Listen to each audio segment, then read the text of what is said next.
patah hati, doa sama Tuhan. Pokoknya setiap patah hati itu masa terdekatku sama Tuhan.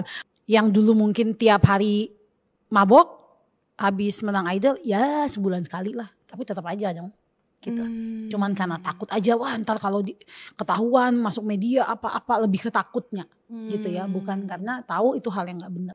Seperti tombol merah di diriku yang puluhan tahun ditutupin dengan rapat, itu kebuka dan ketekan.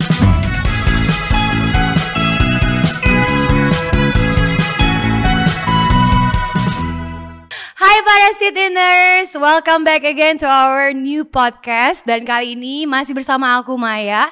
Dan pastinya di episode kali ini kita juga kedatangan guest yang dia tuh, ya aku nanti akan introductionin dia. Tapi boleh dong Kak bersuara sedikit tuh. Nah, kenal gak tuh? Gak bisa ya, lagi, dari suaranya gak bisa tuh. lagi kalem. Gak apa-apa, dari suaranya mungkin udah ketebak ya itu adalah siapa gitu. Nah dia ini adalah seorang perempuan Ya, manis, cantik, hello, bertalenta. Sangat bertalenta dan banyak banget guys hal-hal yang udah dia lakukan di industri musik tuh. wow, amin. Oke, let's welcome Kak Noella.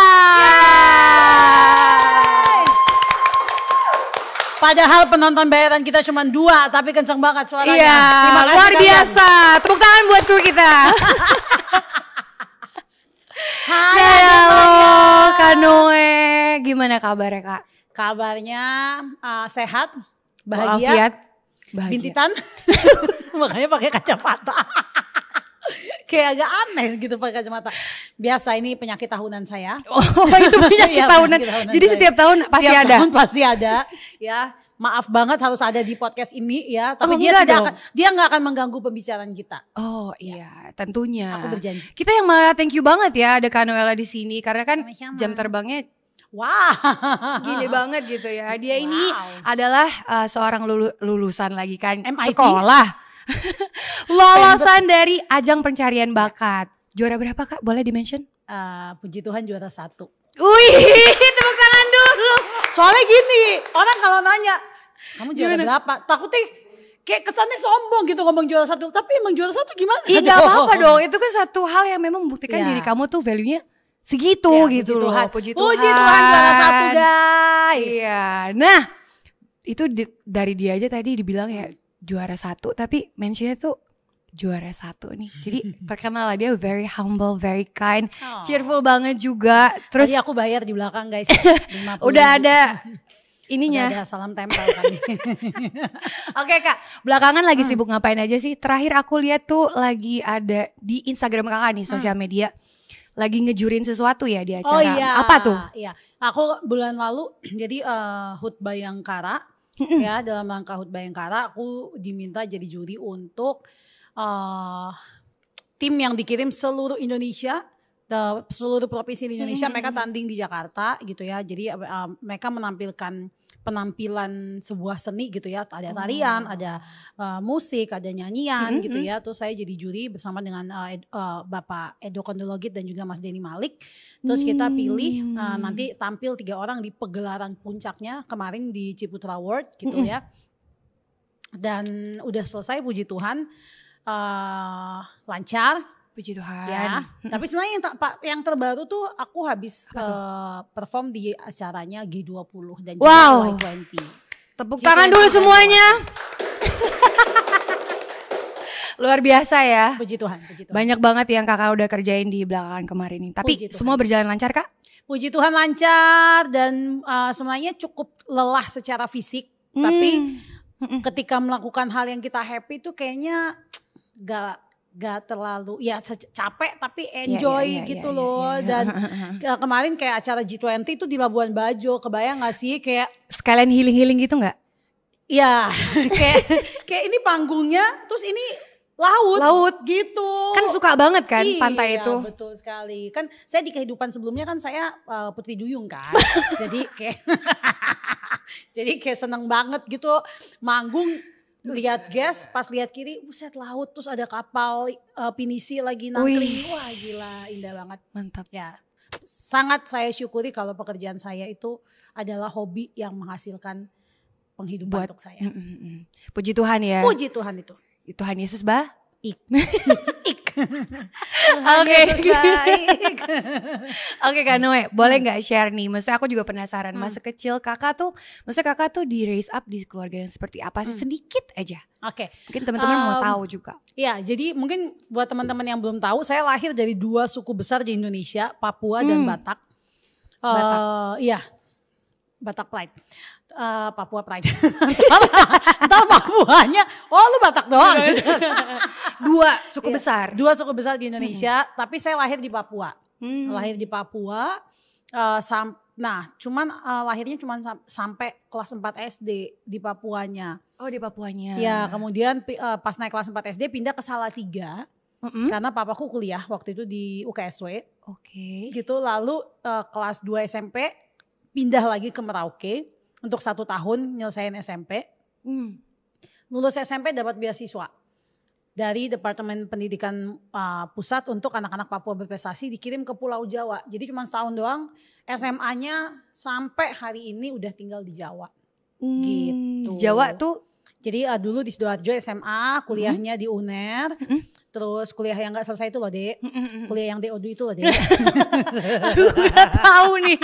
Ini beneran nih? Iya DO beneran. Saya ini jangan salah paham. Iya, boleh dijelaskan. Saya nggak bangga dengan DO-nya, enggak. Cuman ya aku rasa ya itu pilihan hidup yang waktu itu aku ambil. Tapi aku bersyukurnya ya dari situ Tuhan bawa aku ke mungkin tujuan hidup yang mungkin Dia gariskan untuk aku hari ini, gitu. Karena waktu itu aku kuliah hanya dengan kemauan orang tua waktu itu, bukan kemauan aku. Jadi kuliahnya benar-benar gak niat. Kuliahnya hubungan internasional HI di UNER. Karena gak niat kuliah, tiap malam nyanyi tentu saja. Oh, itu dari kecil udah ada nyanyi? Oh emang udah dari kecil tuh benihnya udah kelihatan nyanyinya, makanya benih nyanyi dan suka tampil. Suka dilihat orang. Jadi gini, dulu waktu kecil ini yang cerita mama nih. Coba, waktu kecil ada paduan suara anak-anak sekolah minggu gitu ya. Aku 2 tahun kayaknya 2 apa 3 tahun, bahkan aku tuh belum bisa nyanyi saat itu. Jadi paduan suaranya tuh masuk untuk tampil nyanyi, aku ikutan jalan. Di tengah rombongan mereka jalan itu satu baris adep ke jemaat nyanyi. Jadi mereka nyanyi, aku senyum doang. Habis itu selesai nyanyi keluar, aku ikut keluar. Oh biar dilihat aja sebenarnya. Betul hanya ingin tampil. Tapi itu mengeluarkan sepatah kata atau hanya diam aja pengen dilihat? Diam aja. Jadi mereka nyanyi, aku cuman gitu doang. Terus habis itu aku keluar lagi gitu. Mereka keluar, aku ikut keluar gitu. Wah, goodness, si Noella ini dari kecil udah dari kecil udah ada pengen tampil ya itu. Ya, dan mungkin cukup karena disupport sama papa, jadi percaya diri gitu. Papa tuh sering gini. Gimana tuh? Papa saya kan pendeta. Jadi papa bilang, kamu nyanyi ya acara Natal. Oke, gak pernah bilang enggak. Oke, nyanyi. Nanti acara ini baca puisinya. Oke. Acara ini drama ya. Oke. Acara ini nari ya. Oke. Jadi saya disuruh apa aja pasti oke gitu. Karena itu di depan orang dan mau gitu kan. Bahkan waktu masih TK sudah menjadi penyiar radio yang mewawancarai bupati. Wow. Jadi kakakmu ini ya mendapat honor pertama tuh TK. Saya dikasih amplop TK dari RRI karena mewawancarai. Tepuk tangan dulu guys. Wow, sudah dari kecil sudah menghasilkan juga. Ya, sejak dini gitu ya. Kata mama lucu banget. Aduh, gitu. Kak. Udah jadi penyiar cilik, jadi SD, SMP memang udah tumbuh dengan dan memang dari pihak papa itu ada garis keturunan musik lah. Oh, jadi jiwa seninya juga besar ya. Jadi kakek saya itu yang membawa Hawaiian music masuk ke satu pulau di Papua. Jadi yang main ukulele sama bass betot kayak gitu. Jadi abis kakek saya, papa saya tuh sederetannya papa saya, saudara-saudaranya ada yang benar-benar hidup dari musik sampai hari ini. Kemudian generasi selanjutnya saya gitu. Jadi kayak setiap generasi tuh emang ada pemusiknya dari papa. Memang udah dari kecil ada, turunannya atas-atasnya juga ada gitu kan. Betul, jadi ya darah seni emang udah ada sih. Udah mengalir di darahmu ya Kak ya? Iya, mengalir di dadaku. Nah, how do you see yourself waktu kecil itu? Maksudnya kayak Apa sih yang bisa kamu simpulkan nih Kak dari kehidupan masa kecil itu? Kan pindah-pindah juga tuh ya. Iya pindah-pindah. Jadi aku inget dari waktu satu masa aku dari Papua nih pindah ke Wamena. Dari Wamena Papua pindah ke Salatiga. Anak kelas 4 SD, usia mungkin sekitar 9-10 tahun gitu ya. Waktu itu aku nangis tiap hari karena minta pulang ke Papua. Karena di Papua aku ranking 1, waktu di Salatiga aku ranking 23. Jadi waktu itu aku merasa anak umur segitu udah depresi kali ya, karena merasa diri bodoh. Udah gitu aku pindah dari Papua, pindah ke sekolah terbaik di kota itu yang mayoritas teman-temanku itu berambut lurus dan berkulit putih. Jadi kalau baris 500 orang di lapangan, satu-satunya yang hitam keriting cuma saya nih. Karena semuanya warna kulitnya putih gitu. Jadi tentu saja sekarang sih aku tidak pernah, kalau sekarang aku sangat mengerti keadaan itu. Maksudnya itu tahun 90-an, belum ada edukasi tentang diversity, belum ada tampilan-tampilan di YouTube yang tahu kalau kita berbeda. Mungkin anak-anak di sana gak pernah punya teman orang Papua juga. Karena aku satu-satunya orang Papua di SD itu. Gitu kan. Jadi mungkin wajar aja kalau mereka merasa aku berbeda, terus dibecandain, wah hitam keriting kayak gitu. Nah cuman mungkin si Noella kelas 4 SD ini cukup merasa sedih, tertekan dan pengen pulang ke Papua karena merasa bodoh. Karena di Papua ranking 1, di Salatiga ranking 23, terus waktu itu gak punya temen karena bahasa sehari-harinya bahasa Jawa. Aku dari Papua gitu kan. Lalu aku berbeda secara kulit dan warna kulit dan rambut gitu. Jadi itu masa-masa kayaknya yang cukup berat juga dalam hidup aku, ketika aku inget tuh hampir tiap hari aku nangis minta pulang aja kita ke Papua. Soalnya di sini aku nggak punya temen, aku nggak ngerti bahasanya, aku nggak ngerti pelajarannya. Pelajarannya sangat jauh berbeda ya. Pendidikan di Papua dan di Jawa, terutama tahun segitu 90-an gitu. Jadi mungkin itu juga menjadi awal si Noella yang di ingat ya tadi aku cerita di Wamena, si penyiar radio ini, bintang radio apa segala macam gitu ya, yang sangat aktif, terus pindah ke Salatiga, mengalami banyak perbedaan, akhirnya tumbuh menjadi anak yang bisa dibilang tidak percaya diri di dalamnya, tapi luarnya mencoba untuk selalu oke. Gitu. Jadi tumbuh besarnya akhirnya mungkin ada hal-hal yang dari dulu, kesakitan-kesakitan yang tidak pernah terungkap karena aku bersyukur dididik sama kedua orang tuaku dengan cukup keras. Maksudnya gini, gak boleh nangis, gak boleh cengeng, gak boleh ini. Jadi mau gak mau harus strong, mau gak mau harus bisa hadapin itu. Hadapin semua itu, padahal itu di umur berapa tuh ya? SD kelas 4. Kelas 4. Iya. Papa mamaku tuh sangat orang yang sangat didikannya buat, tapi aku bersyukur itu buat hari ini aku jadi orang yang sangat mandiri. Adik-adikku kami semua mandiri. Kebayang gak baru hari pertama sekolah dianterin papa ke sekolah. Jadi dari rumah kami jalan kaki sampai ke sekolah. Papa bilang gini di jalan, hafalin jalannya, pulang sendiri. Jadi berangkat sekolah dianterin, suruh hafalin jalan, pulangnya harus pulang sendiri lewat jalan yang sama. Udah gak dijemput lagi, udah gak apa, udah gitu. Emang dididik untuk mandiri banget gitu ya? Emang dari dulu dididik untuk mandiri gitu ya. Itu membentuk aku tumbuh menjadi perempuan yang strong, perempuan yang mandiri, yang ya aku bersyukur ya jadi bisa bertanggung jawab atas diriku sendiri gitu. Tapi ya di sisi lain yang tanpa aku sadari, si kesakitan di masa kecil itu sebenarnya ada, tapi masih aku pendam. Gitu. Jadi ya aku dari dulu ya tumbuh sebagai anak yang ceria, anak yang happy, anak yang enjoy gitu. Tapi sebenarnya deep down banyak sekali hal yang dipendam. Gitu. Jadi dari masa kecil itu yang dari tadinya nih benar-benar diperhatikan orang, jadi pusat perhatian lah waktu kecil itu. Betul. Terus harus pindah ke satu kota yang mungkin di situ orang-orangnya beda banget sama kamu kan. Betul. Tapi ternyata Kak Noe ini juga mengalami hal-hal yang gak enak gitu loh.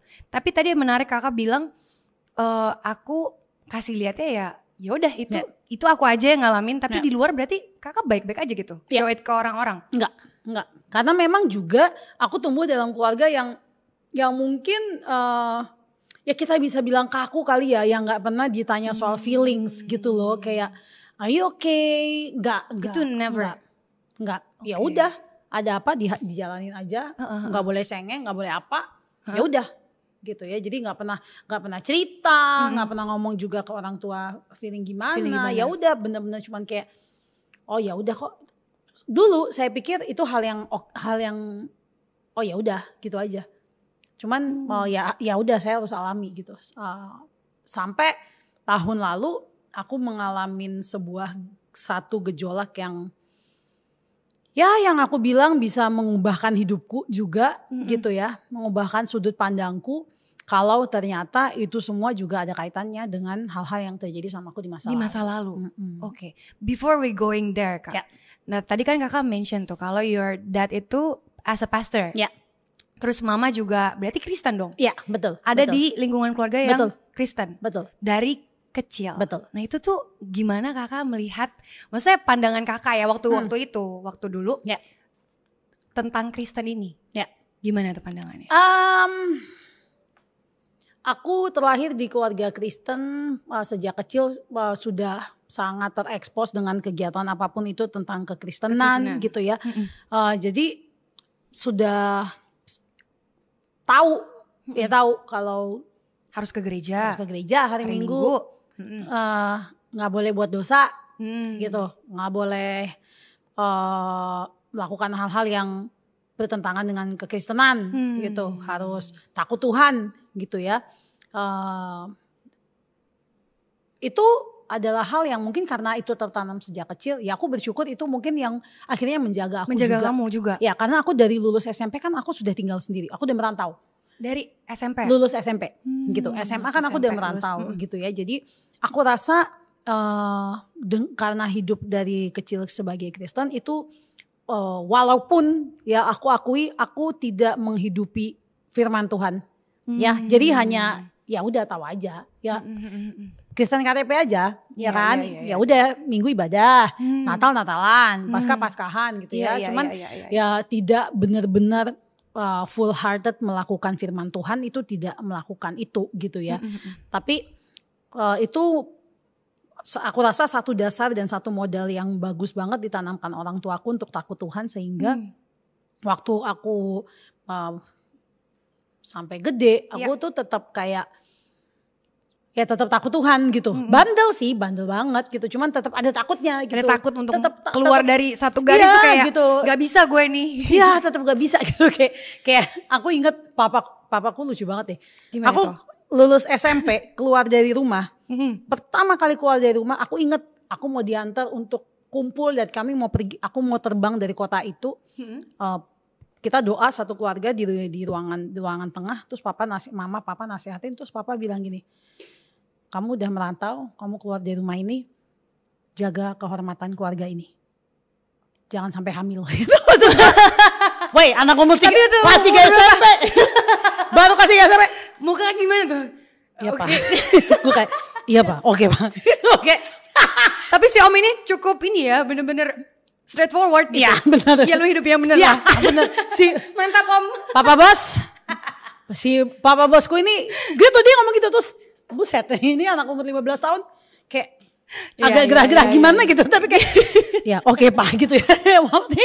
Buset, anak lulus SMP diomongin kayak gitu. Cuman aku bersyukur itu ya didikan keras mereka lah yang membuat aku akhirnya bisa, oh ya aku harus jaga diriku loh. Oh ya aku udah gak tinggal sama orang tuaku, aku tinggal sendiri. Segala hal bisa terjadi, segala kebebasan bisa aku dapat, tapi aku masih takut Tuhan. Nah itu yang aku sangat syukuri. Walaupun tidak semudah itu Ferguson ya keadaannya gitu ya. Kayak jalan hidupnya gak semulus itu gitu ya. Bener.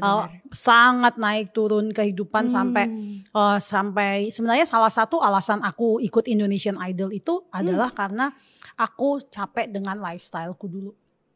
Itu aku kan dulu nyanyi kafe. Nah itu emang pas lagi kan tadi you mention Indonesian Idol kan. Terus abis itu dari kecil emang udah mengikuti nyanyi-nyanyi segala macam. Itu how startnya tuh gimana? Ikut idolnya? Iya. Sebenarnya aku ikut idol itu yang aku menang tuh udah ketiga kali. Jadi Idol 1 aku ikut, aku masih SMA kelas 1. Oke. Terus habis itu Idol 4 apa 5 aku ikut lagi tuh. Aku udah kuliah. Tapi mental di garis awal peperangan, udah mental. Oke. Terus habis itu yang ketiga kalinya aku ikut lagi.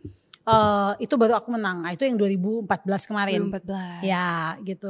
Juara 1 itu. Betul, puji Tuhan. Dimension mulu sama. Gak apa-apa, itu sesuatu yang membanggakan. Ya, guys, itu melalui proses-proses yang panjang. Betul. Iya kan? Betul. Ya aku aja yang sensitif ya kali. Ngapa jadi gua sensitif dah? Ya kan? Pan gua nih ya yang mengalami. Iya. Aduh, si Noella ini. Ya, jadi singkat cerita gini.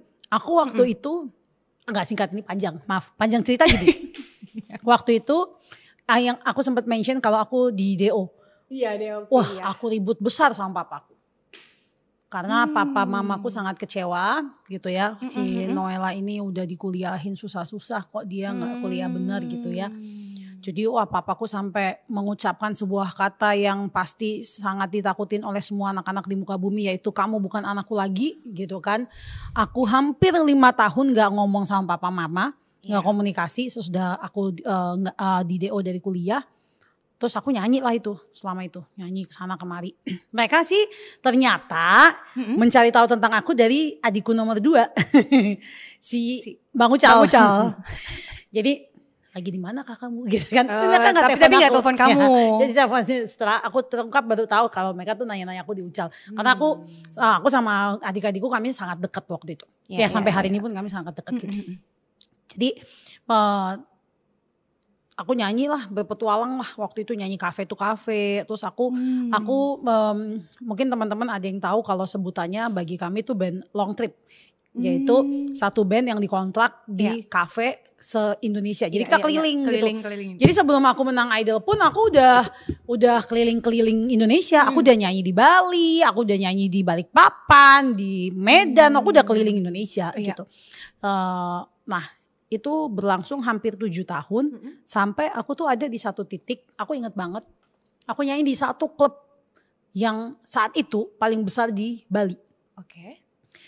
Aku nyanyi di klub itu, terus aku masuk kamar mandi, aku kunci pintu, terus aku doa, terus aku nangis. Aku bilang sama Tuhan, Tuhan, kalau Engkau kasih aku talenta untuk bernyanyi, kata orang suaraku bagus, kenapa aku harus berakhir di tempat kayak gini?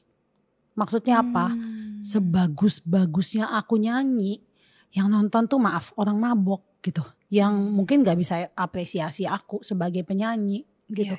Sebagus-bagusnya aku nyanyi, ya ruang lingkupnya itu aja dan lifestyle-nya itu aja gitu. Dan aku 7 tahun menikmati lifestyle itu gitu. Aku dulu perokok, aku dulu peminum, dan aku bayangin itu hal yang aku dapat secara gratis. Setiap malam aku bisa party, dibayarin gratis gitu kan. Terus aku bisa traveling kemana-mana gitu. Jadi nah aku ingat waktu itu aku dapat kabar kalau teman-temanku ada yang maaf banget, yang udah sakit karena penyakit dari lifestyle tersebut. Ada yang maaf sampai kena HIV, ada yang sampai kena kanker, ada yang A, B, C, D segala macam. Aku waktu itu masih umur 20-an dan saat itu aku mikir, wah kalau gue gak keluar dari lifestyle ini, ya I will end up kayak mereka gitu. Jadi waktu itu aku pikir, ya balik ke momen aku masuk ke toilet di satu klub besar di Bali itu, aku doa sama Tuhan, aku bilang, God, ya kalau Engkau benar-benar kasih aku talenta, please get me out of this place. Gue mau keluar dari tempat kayak gini, tapi gue gak tahu caranya gimana. Dan tapi itu di kontrak Kak, berarti kamu gak bisa? Waktu itu kontraknya dari band ke kafe. Jadi ketika jadi bukan kontrak eksklusif aku ke band tersebut gitu. Jadi aku masih oke aja sebenarnya kalau mau pindah atau apa gitu. Gak berapa lama dari situ ada audisi Idol dan aku melihat kalau ya mungkin ini batu loncatan yang Tuhan kasih supaya aku bisa keluar dari tempat ini. Dan perlu aku kasih tahu kalau aku dulu ikut Idol bukan untuk menang, tapi untuk jadi backing vokal artis. Serius. Tujuannya cuma itu aja Iya, sebenarnya. supaya maksudnya cuma bisa pengen keluar dari lifestyle itu aja gitu. Sebenarnya pengen keluar dari circle yang nggak sehat yang itu nggak sehat tadi. itu. Karena aku tahu nih kalau gue di sini terus gue akan end up sama kayak orang-orang yang iya teman-teman aku yang seperti itu, yang sakit, yang ini terus maksudnya apa sih jenjang. Maaf, aku tidak mendiskreditkan penyanyi kafe sedikit pun tidak. Aku berasal dari situ. Ini your gitu. experience aja. Iya, betul. Tapi aku pikir ya Pak, aku cuman ada di situ aja gitu. Aku apa hal yang bisa aku lakukan lebih dalam hidupku? Kalau aku cuma jadi penyanyi kafe, aku pengen, aku nggak mau di situ. Aku mau naik level. Aku waktu itu mikirnya aku mau naik level. Bukan jadi penyanyi solo, tapi backing vokal aja. Karena aku punya teman-teman, ya backing vokalnya Bang Judika, backing vokal artis, terus mereka kayak maksudnya bisa mendapatkan penghidupan yang layak. Tapi bisa lebih sehat gitu loh, secara lifestyle gitu kan. Jadi aku pikir, aduh ya udahlah yang penting jadi backing vokal aja. Yang penting karena gini, di tahun segitu orang tuaku sudah nuntut aku untuk pulang ke Papua. Karena kau mau hidup apa dari cuma nyanyi seperti itu gitu ya. Pulanglah ke Papua, kerjalah jadi pegawai negeri, kerjalah di bank. Masuklah teologi jadi pendeta. Serius, sampai mamaku gitu, udahlah kau aja lah ya yang terusin papa. Ya kau kuliah pendeta aja, pulanglah ke Papua. Terus aku nanti bilang gini, oke Ma, aku pikir-pikir dulu ya tawaran mama. Tutup telepon, aku gak telepon setahun. Tahun depannya mama telepon lagi, gimana? Udah dipikirin tawaran mama. Tante sabar banget ya. Asli itu 4 tahun loh mama telepon aku.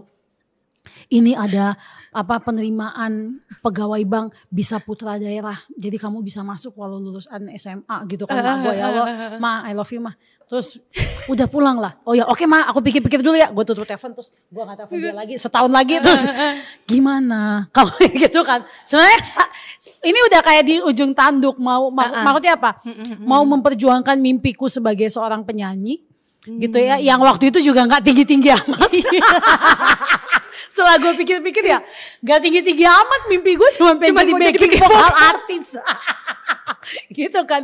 Mau memperjuangkan mimpiku sebagai penyanyi atau karena sampai hari ini pun aku tidak bisa melihat diriku di luar panggung. I don't know, itu mungkin yang namanya passion kali ya. Dari since day one aku nyanyi di atas panggung sebagai penyanyi profesional. Let's say sebagai penyanyi kafe. Ya aku udah tahu kayak ya this is where I belong. Di sini nih, ini tempat gua gitu. Jadi kayak aku nggak pernah membayangkan gua akan duduk di balik meja ngetik gitu kayak gitu. Ya kayak my goodness, ya udah nggak mungkin gitu. Tapi nah balik lagi ke momen aku akhirnya ikut audisi Idol. Aku ikut audisi Idol usiaku 26 tahun, usia terakhir untuk ikutan Idol. Iya. Jadi Idol itu kan dia punya rentan usia 16 sampai 26 tahun. Itu usia paling terakhir.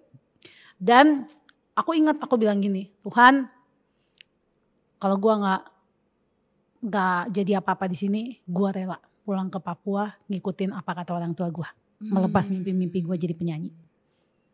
Tapi ya kalau memang ini jalannya ya please help me. Gitu. Dan itu terjadi begitu kayak satu klik aja. Kayak melek-melek, udah menang Idol gitu. Kayak aku selalu bilang ini di mana-mana. Kayak firman Tuhan yang bilang kalau Tuhan udah buka satu pintu kayak gak akan ada yang bisa nutup gitu ya. Itu kayak bener-bener nyata aku alamin di Idol. Kayak semuanya sangat mulus. Sesudah menang Idol aku baru tahu rekornya kalau aku adalah kontestan di Indonesian Idol yang tidak pernah masuk bottom 3. Jadi aku itu, dan ternyata selama aku ada di Idol, aku selalu peringkat 1 vote-nya. Dari 15 besar sampai menang gitu. Terus kita kan waktu di Idol tuh kalau kita mau live show, pemilihan lagunya tuh gini. Kontestan mempersiapkan lagu, ketemu sama produser, kita ajuin lagu, produser lihat, produser approve, lagu itu yang kita bawain nanti. Nah, yang terjadi setiap kali aku datang ke produser, Pak saya mau bawa lagu ini. Oke. Dari bayangin 12 live show itu 12-12-nya gak pernah ada. Coba kamu pikir lagi apa. Itu kayak Gak pernah. Kayak selalu approve. Oke. Sedang teman-temanku ada yang udah keluar mukanya suntuk ngelis lagu lagi 10 lagu Indonesia, 10 lagu Barat, masuk lagi nggak keluar lagi, ini lagi buset kayak perbandingannya kayak gitu kayak men semudah itu gitu bagi aku dan karena aku latar belakangnya penyanyi kafe 7 tahun aku kayak merasa ya itu cara Tuhan mempersiapkan aku ya. Itu sudah aku punya bank lagu yang sangat banyak. Banyak pasti. Ratusan. 7 tahun. Iya 7 tahun gitu. Dari lagu 80 sampai lagu terbaru aku punya gitu. Sedangkan mungkin teman-temanku kontestan yang lain kan yang benar-benar cuman bukan latar belakang penyanyi kafe. Iya, ya mereka kan pasti punya lagu yang mereka suka aja. Iya. Gitu. Aku bisa nyanyi lagu dari Led Zeppelin sampai Katy Perry gitu. Kayak aku punya all the list. Gitu dari rock and roll sampai lu mau R&B, lu mau gospel, lu mau soul, lu mau pop music, gue punya semua gitu. Jadi kayak itu kayak akhirnya mempermudah segalanya gitu. Kayak ya aku waktu itu aku pikir I was prepared untuk melakukan itu ya Tuhan udah persiapkan aku gitu. Udah menang Idol. Dari yang cerita tadi maksudnya mungkin akan melalui banyak banget hal yang tadi 7 tahun muter-muter gitu kan, muter-muter circle itu tanpa Kak Noel sadari gitu kan. Oh gue ternyata udah dipersiapin sampai ke titik ini gitu kan. Betul. Nah Kak mau nanya juga nih, maksudnya dirimu kan udah jadi Indonesian Idol waktu itu. Terus lolos yang dari tadi aku mention juara 1, ya kan. Itu ada gak sih maksudnya perubahan yang kamu alami gitu? Pas udah jadi, kan dulu Noe adalah seorang yang ya dari perantau, ya kan. Terus abis itu nyanyi di kafe, maksudnya itu kan hal yang background yang berbeda kan Kak. I mean like gimana pas udah dapetin hal itu? Ya, kaget ya. Yang pertama pasti kaget. Gak percaya banget lah. Iya. Terutama kaget setelah menerima gaji pertama nyanyi. Buset banyak. Banyak banget kata gue. Lah buset ini sekali gue nyanyi gitu. Soalnya dulu saya nyanyi bayangin tahun 2007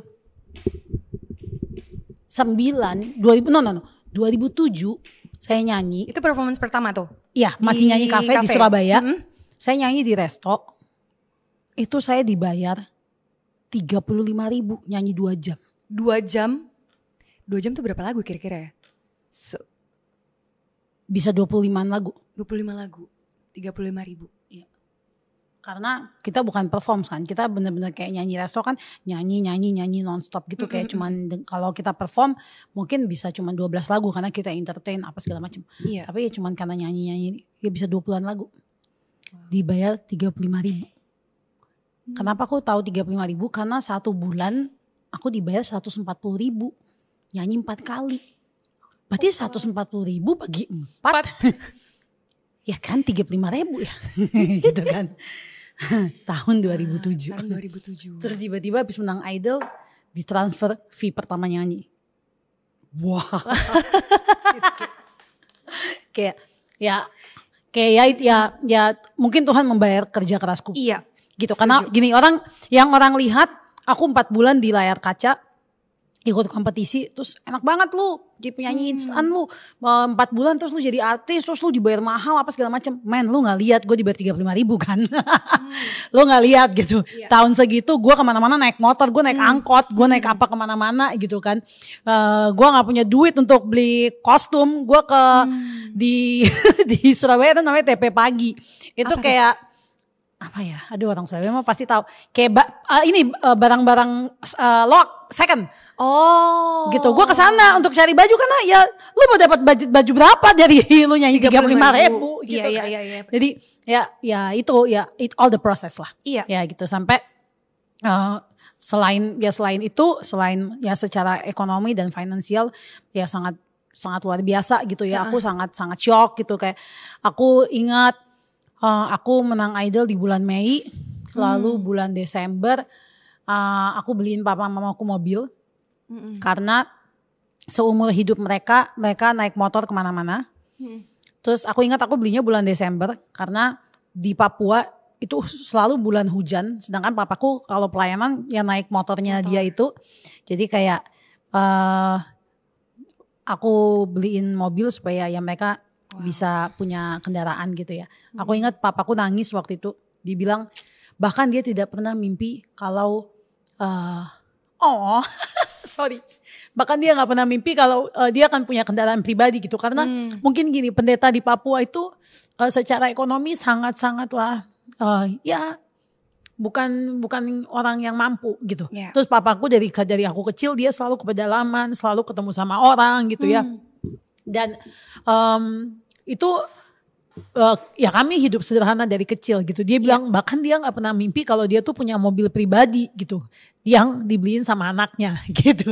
Jadi kayak ya aku sangat bersyukur gitu. Kayak ya mungkin idol ini satu hal yang apa ya, yang gak cuma mengubahkan hidupku sih, tapi mengubahkan juga hidup keluargaku gitu. Wow. Ini gak ada perjanjian pakai air mata. Wow. Iya tapi gitu. Gak nyangka banget ya. Maksudnya dari sekian banyak hal itu, proses yang Tuhan kasih ke diri kamu itu menjadikan, bahkan kamu gak mengimpact cuman banyak orang gitu, keluarga pun kena gitu loh.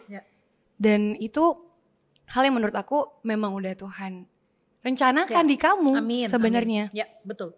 Tapi orang bener tadi kata kamu Kak, mungkin orang ngelihatnya kok aku jadi terharu juga gitu. Pas tisunya ada 2 nih satu.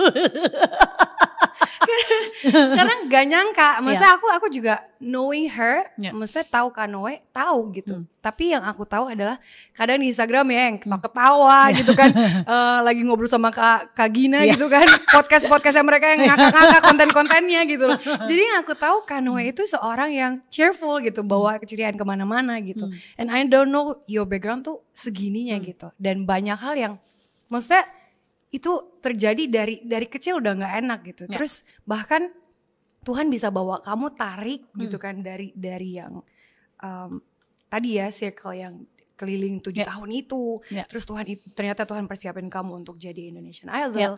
Terus abis itu kamu lolos, kamu bisa bantu orang tua gitu kan. Pasti si Papa Bos ya manggilnya. Bangga banget kan sama kamu gitu kan. Amin. Ya. Dan aku juga maksudnya lihat banget gitu loh cara kerjanya Tuhan di hidup Kanoe gitu. Nah Kak, by the way, sebentar aku mau hapus. Agak mengalir. Mengandung bawang ya. Tiba-tiba bulu mata ini copot kan gak lucu. Makanya untung aku bintitan gak pakai mata. By the way orang udah lupa kamu bintitan loh. Aku mention lagi. Oke, thank you Kak for sharing that things gitu. Aku yakin semua orang yang dengerin ini juga pasti belajar banyak hal gitu. Bahwa Noella yang sekarang, Kanoe yang sekarang itu backgroundnya banyak hal yang diproses sama Tuhan gitu kan. Macam besi lah atau emas gitu loh. Dia harus ditempa, dibakar lagi, ditempa lagi baru jadi sesuatu yang bisa dijual gitu loh. Berharga. Betul gitu kan. Adik Maya, itu baru awal. Ini belum ada apa-apanya sama tempaan yang sesungguhnya terjadi sesudah itu.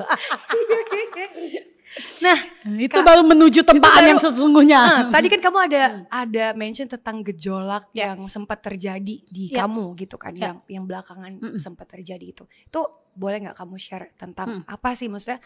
Apa karena kamu beradaptasi dengan hal yang baru, dengan maksudnya kan itu dulu hidup kamu bukan hidup kamu yang sekarang gitu kan. Itu gejolak apa sih maksudnya? Ya, jadi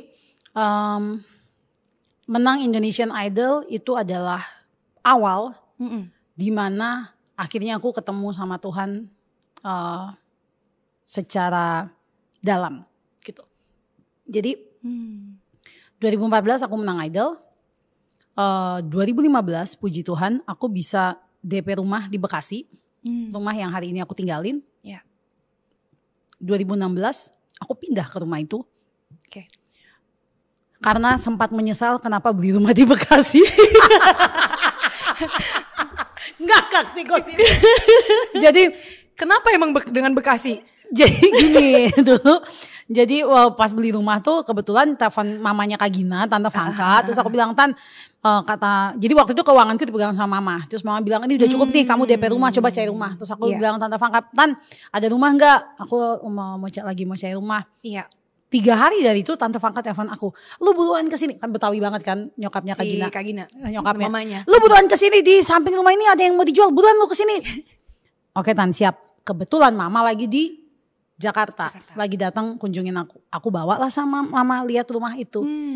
Si mama happy. Hari itu juga langsung DP. Ya yang penting orang tua happy lah ya. Waktu itu aku juga kayak, oh ya udah oke gitu kan. Terus habis itu selama 1 tahun aku denial untuk pindah ke Bekasi, kata maksudnya jauh banget ya. Terus gue kayak ngapain sih gue harus beli rumah di Bekasi, aduh kayaknya gue tuh terlalu kebawa nafsu deh. Aduh, pokoknya 1 tahun penyesalan nih ceritanya nih. Jadi gak mau pindah. Terus mama bilang, kamu kapan pindah ke Bekasi? Itu rumah kamu keburu dihuni hantu kalau kamu gak menghuninya gitu kan. Ya udah oke, aku bilang. Oke. Jadi bulan April 2016 aku masuk pindah ke rumah Bekasi. Terus di awal-awal aku pindah ke rumah Bekasi, Kak Gina telepon aku. Sebelumnya hubunganku sama Kak Gina itu adalah hubungan pertemanan. Bagi kami dulu kami deket banget. Oke. Waktu itu kita rasa. Kita udah kayak sohib banget. Padahal enggak sih, enggak sedekat itu. Bukan enggak sedekat itu, enggak sedalam itu. Ya kita cuman ya seru-seruan gitu. Pertemanan di permukaan gitu loh, yang kayak kita tuh dulu rekan ini party bersama dulu kan, kita berdua rekan party bersama. Jadi ternyata Kak Gina itu lagi belajar Alkitab saat itu. Di 2016 itu. Waktu aku pindah rumah ke Bekasi. Ya. Gitu. Terus dia telepon aku satu malam, dia bilang, "Dia lu ngapain?" Terus aku bilang, di rumah sih gak ngapa-ngapain. Oke, gue jemput ya. Kenapa? Mau kemana? Kita Bible study. Terus gue gini, Bible study itu apa Kak? Iya. Lo bawa buku, lo bawa Alkitab, lo bawa bolpen, gue jemput sekarang ya. Oke. Terus gue kayak, oke. Ya udah gitu. Ini tolong pahami posisi saya ya. Dia ini senior saya di Idol. Gitu kan. Iya. Terus ya gak mungkin nolak juga gak sih? Ya saya gak mungkin nolak ya. Saya lebih ketakut sama dia daripada takut sama Tuhan waktu itu. Jadi waktu itu ya udahlah dia jemput. Dia jemput membawa grace blessing saat itu. Jadi sebenarnya hari itu adalah jadwalnya dia untuk belajar Alkitab. Yang entah kenapa kesetanan apa tiba-tiba dia telepon gua. Ngajakin kamu? Ngajakin Eke. Terus dia jemput aku. Terus aku ingat kita ke gereja kita waktu itu di Bekasi. Ketemu sama Karya. Karya ini sekarang adalah pemimpin gereja aku sekarang yang juga merupakan mentor aku secara rohani hari ini. Ketemu sama Karya, jadi ternyata itu menjadi sebuah plot twist. tadinya Regina tiba-tiba jadi Sadi Noela. Di Bali. itu sebenarnya tadinya kayak Gina. Tiba-tiba langsung duduk, terus Karya nanya, Noela kenapa mau study? Dalam hati gue disuruh sama Kak Gina gitu kan. Tapi jawabannya apa waktu itu? Disuruh sama Kak Gina. Terus habis itu Kak Gina ngakak. Terus Karya juga ngakak. Terus Karya bilang gini, ya tapi kakak yakin pasti ada sesuatu yang di hati Noe yang buat Noe mau kesini. Terus waktu itu aku bilang gini, aku bersyukur Kak sama Tuhan. Karena aku ini dulu bukan siapa-siapa, terus Tuhan jadiin aku Indonesian Idol. Iya. Tuhan ubah banget kehidupan aku. Aku ingat dulu aku gak pernah punya mimpi, bahkan boro-boro punya mimpi punya rumah gitu. Karena aku dari kecil hidup sederhana gitu. Jadi bahkan bagi aku untuk bermimpi punya rumah itu terlalu mewah gitu. Jadi aku gak pernah mimpi. Tapi sekarang malah Tuhan kasih aku rumah, aku punya mobil yang aku juga gak pernah mimpiin gitu ya. Dan saat itu ya, gak usah senyum-senyum. Aku lagi punya pacar yang tuh kan udah tahu nih pasti efeknya begini. Aku lagi punya pacar saat itu yang waktu itu aku melihatnya wah udah mapan, kayak ya he's the one lah, udah pasti gue akan married sama dia gitu. Kayak saat itu gue melihat wah hidupku sangat perfect, dia punya. Terus ingat tadi waktu aku di DO, aku diusir dari rumah sama papaku, terus aku menang Idol, wah tiba-tiba rekonsiliasi lah keluarga Opara ini ya kan. Yang tadinya satu anaknya gak diakuin ya kan, tiba-tiba rukun lagi lah mereka gitu kan. Jadi kayak wah keluarga oke, keadaan ekonomi oke, wah kayak semuanya hidupku saat itu tampaknya baik sekali. Jadi aku bilang, ya aku mau mengembalikan rasa syukurku pada Tuhan. Wih sombong banget dah. Setelah aku pikir-pikir ya gitu. Ya aku mau mengembalikan rasa syukurku sama Tuhan lah. Karena Tuhan udah begitu baik sama aku. Oke, terus aku dijelasin lah. Oh ya Noella tahu gak Bible study itu apa? Dalam hati gue ya gak tahu lah, orang diajak sama Kak Gina gitu ya. Dendam saat itu. Tapi itu adalah jebakan terindah dalam hidupku. I love you Kak Gina. Mantap Kak. Jadi Kak Karya bilang... Jadi Bible study itu bukan tentang teologi, belajar teologi apa segala macam, but it's about life changing gitu. Bagaimana hidup Noe akan dirubah untuk sejalan lagi nih sama firman Tuhan. Iya. Gitu. Oh, aku ingat banget dalam hatiku saat itu, ya I believe itu pasti Tuhan yang ngomong ya, Holy Spirit yang ngomong, kayak bilang gini, lu mau kemana lagi? Karena jadi kenapa kata itu bisa terucap? Karena selama bertahun-tahun sebenarnya aku seeking, aku mencari Tuhan sebenarnya. Jadi dulu sebelum aku belajar Alkitab, aku ini cukup religius karena setiap minggu aku nyanyi di kota manapun, aku selalu cari gereja.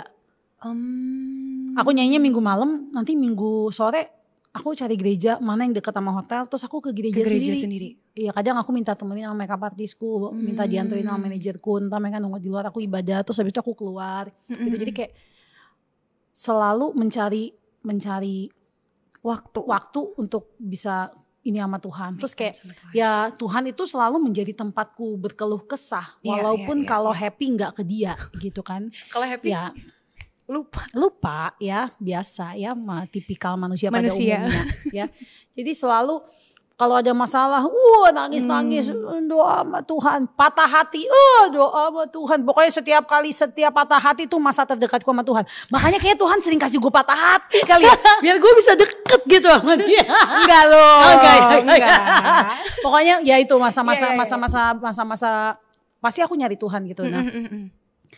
Dan aku kan tadi mention aku mau keluar dari lifestyle, aku menang Idol supaya aku mau ikut Idol supaya aku keluar dari lifestyle itu. Tetapi nggak sepenuhnya loh. Karena apa? Karena mungkin aku belum tahu kebenaran, aku belum punya komunitas yang bantu aku untuk hidup benar. Jadi yang dulu mungkin tiap hari mabok, habis menang Idol ya sebulan sekali lah, tapi tetap aja dong. Gitu. Cuman karena takut aja, wah ntar kalau ketahuan masuk media apa-apa, lebih ketakutnya gitu ya, bukan karena tahu itu hal yang nggak benar. Iya. Gitu. Tapi lifestyle tersebut masih aku lanjutin gitu. Sesudah aku menang Idol, tapi intensitasnya nggak separah sebelumnya gitu. Tapi masih terus lifestyle-nya masih kayak gitu. Nah dan satu hal lagi. Aku sebelum aku ketemu Karya itu, aku tuh ada di masa-masa merasa, padahal tadi aku cerita ya, wah aku udah punya segalanya gitu ya. Tapi secara hati ada kosong. Aku banyak mengalami kekosongan. Aku banyak berdiam diri dan kayak nanya, oke Tuhan, gue udah jadi idol, ya. So what next? Dan terus kayak apa poin dari hidup gue yang ya udah gini-gini aja, manggung, party, traveling, jalan-jalan, ya itu aja gitu. Terus kayak apa? Aku ada di kayak aku mengisi dulu caraku mengisi kekosongan hati itu adalah dengan pacaran gak murni. Kayaknya itu mendatangkan kebahagiaan biar bisa nutupin kosongan, tapi enggak juga, masih kosong habis itu. Dengan wah hidup happy lah, happy versi dunia, happy saat itu, tapi setelah itu selesai kosong lagi. Dan waktu aku ketemu sama Karya, aku rasa oh mungkin ini yang nantinya bisa ngisi kekosongan gue itu. Waktu awal Bible study itu. Iya, waktu hari yang aku dijebak Mbak Regina itu yang lagi depan-depanan sama Karya nih cerita ini. Terus ya itu dalam hatiku kayak lu mau kemana lagi? Karena selama ini aku tahu nggak kalau ngerokok itu nggak nyenengin hati Tuhan. Aku tahu, tapi aku nggak bisa lepas. Selama ini aku tahu nggak pacaran nggak murni itu nyakitin Tuhan. Aku tahu, tapi aku nggak bisa lepas dari situ. Oke. Aku melakukan itu dengan penyesal. Sesudah itu aku menyesal, tapi aku akan melakukan itu lagi karena secara daging udah terlalu terikat sama hal tersebut. Bener. Gitu. Jadi hari itu dimana aku ketemu Karya, yaitu pertanyaan tiba dia di hatiku itu, kamu mau kemana lagi? Iya, this is it. Ini waktunya. Iya. Jadi waktu itu aku ingat bulan April 2016 aku start belajar Alkitab. Aku belajar untuk hidup sungguh-sungguh sama Tuhan. Aku belajar ninggalin hidup-hidup lamaku, cara hidup lamaku. Aku belajar ninggalin semua hal-hal keduniawian yang aku sering lakukan. 2017 1 Januari aku memutuskan hidup sungguh-sungguh dalam Tuhan. Menjadi Kristen sungguh-sungguh yang melakukan firman Tuhan, gak cuma Kristen KTP, menjadi muridnya dia yang sejati lah. Ya, menjadi Kristen sungguh-sungguh. 2017. Nah, 2017. sebenarnya itulah awal dari perjalanan. Aku sebenarnya ya dari aku lahir sampai momen aku Bible study itu sebuah proses aku untuk menemukan Tuhan. Lalu ketika aku sudah ketemu sama dia dan aku hidup sungguh-sungguh sama dia dari itu 2017 sampai hari ini itu proses Tuhan mengubahkan karakterku gitu. Sampailah di tahun 2021 tahun lalu. Tiba-tiba di awal tahun aku sering banget nangis tanpa tahu sebabnya apa. Itu nangis aja gitu tiba-tiba. Jadi aku nyetir, udah tiba-tiba nangis. Aku harus menelaah apa yang gue lagi tangisin mikirin sesuatu ini. Kah atau enggak? Enggak. Nangis aja gitu. Nangis aja. Gitu. Oke. Bulan Januari, bulan Februari, bulan Maret, bulan April, it's getting worse. Waktu itu aku pikir apakah ada yang salah dengan hubunganku sama Tuhan? Apa gue lagi gak dalam sama Tuhan gitu ya. Kok gue kayak gitu ya. Tapi justru aku sebenarnya lagi dalam-dalamnya sama Tuhan. Karena aku at that time. Karena aku tahu dan aku sangat sadar kalau there's something wrong with myself. Waktu itu aku sangat sadar. Makanya aku bisa baca firman sehari 2 kali. Bangun tidur aku baca, mau tidur aku baca lagi. Aku bisa punya walking prayer. Aku bisa waktu doa aku lebih dalam. Jadi aku punya waktu khusus sama Tuhan lebih dalam lagi. Tapi that feeling itu tetap ada gitu. Terus datang gitu ya. Dan dan aku ternyata ya sekarang aku baru tahu kalau itu adalah sebuah ketidaksehatan secara emosional. Yang penyebabnya adalah latar belakangku, masa laluku. Background kakak. Ya, nah. Satu hari di bulan April, aku mengalami konflik dengan orang terdekat aku. Konfliknya nggak gede, sama sekali nggak gede, hanya miskomunikasi, gitu ya. Tetapi seperti tombol merah di diriku yang puluhan tahun ditutupin dengan rapat itu kebuka dan ketekan.